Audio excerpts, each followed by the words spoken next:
We are back here on Girl Talk. We have ventured over to Beaufort Memorial Hospital. We love coming over here to talk to people about things that are happening within the field of health.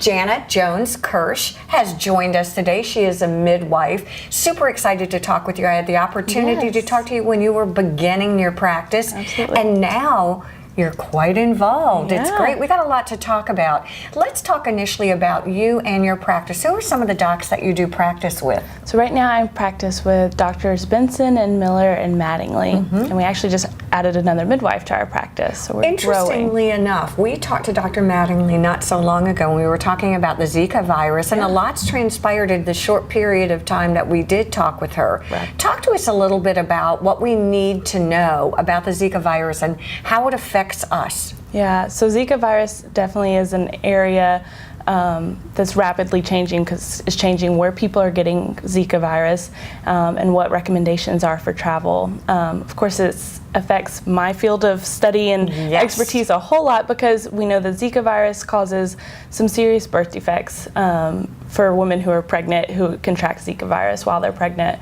So there's a lot of concern about whether women are being exposed to Zika virus. Well, I was going to say, let me ask this. I have a 30-year-old daughter who is thinking about getting pregnant. She went to Hawaii. They're on the go. They're movers and shakers. What is your recommendation in your practice about what we need to be aware of, what we need to do for both prevention and then if we do happen to think we've been exposed?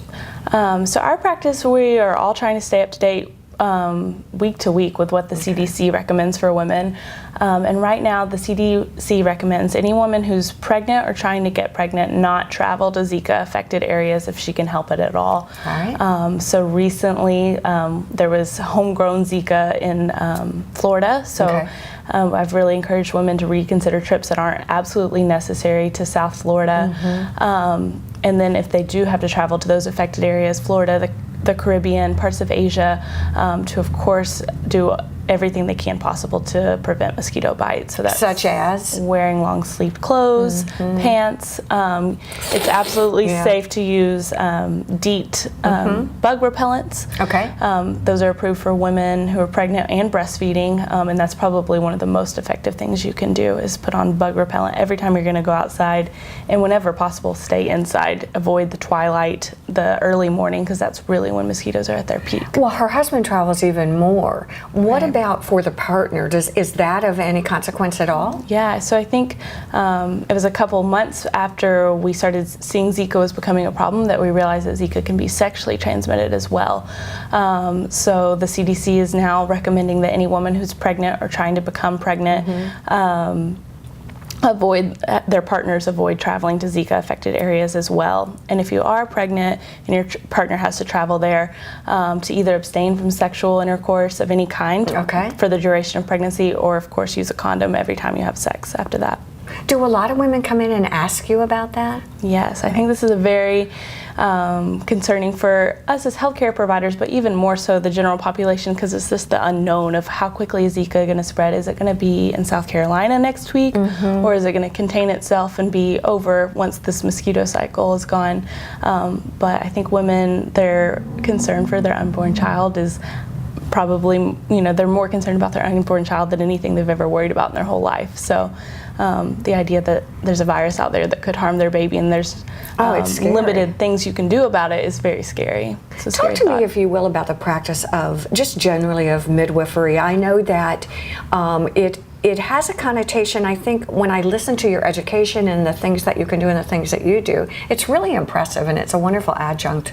Yes, I personally think midwifery is fabulous, but so as a certified nurse midwife, I have a master's degree in nursing, so I'm an RN and I went on to get a master's degree in nursing. And midwives, of course, specialize in care of pregnant women, prenatal care, and then care through labor and delivery in the postpartum period. But what I think a lot of people don't know is that we also care for well women who aren't pregnant throughout their lifespan. So I see adolescent patients, I talk to people about contraception. I do breast exams and wellwoman visits, pap smears, and even some menopausal management. So it's been interesting because we were chatting a little bit before we even started about that, and I was asking about the age that you think young women should come in to talk a little bit about their bodies and sexuality and birth control. Right. What's your recommendation? We generally, in adolescence, whenever someone becomes sexually active or has questions, maybe they have problems with their periods or their cycles, they have painful periods, symptoms that bother them during their cycle, would be a good time. And generally, we say a good age for your first wellwoman visit is around 21 to get your first pap smear, clinical breast exam, that sort of thing. It's good to start around 21, college age, so that women get in the habit of doing that yearly and keeping up with their health. If people want to make an appointment with you specifically, how do they actually do that? What do they need to do? This is the test to see if you remember phone numbers. Yes, so you could give our office a call. Our number is 843-522-7820. Or of course, if you visit BeaufortMemorial.org, you can find our contact information there. Oh, that makes a lot of sense. Thank you so much for joining us. We want to thank all of you for joining us here at Beaufort Memorial Hospital on Girl Talk. Have a great week. Bye-bye.